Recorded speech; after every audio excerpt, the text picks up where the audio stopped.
নয়াদিল্লিতে বাংলাদেশের দূতাবাসে আজকে আবার হামলা করা হয়েছে।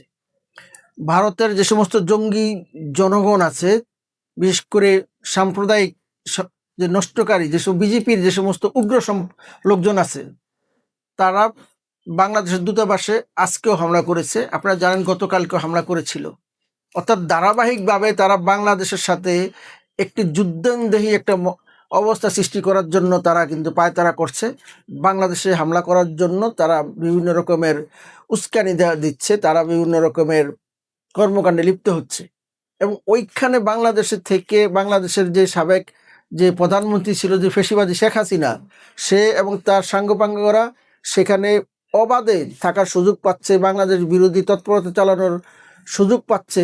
রাষ্ট্র হিসেবে ভারত তাদেরকে কোনো প্রোটেক্ট করে না, তাদেরকে নিবৃত্ত করে না, বরঞ্চ ক্ষেত্র বিশেষ তাদের আশ্রয় প্রশ্রয়ে তারা বাংলাদেশের বিরুদ্ধে, বাংলাদেশের যে বর্তমান সরকার এবং আগামী নির্বাচন যাতে সুষ্ঠু না হতে পারে সেই ব্যাপারে তারা বিভিন্ন রকমের কর্মতৎপরতা চালাচ্ছে।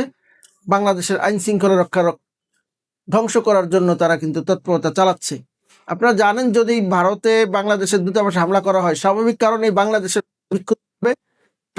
কারণেই প্রতিক্রিয়া হিসাবে তাদের যে সমস্ত স্বার্থ সংশ্লিষ্ট এখানে স্থাপনা আছে সেটাতে হামলা করতে পারে।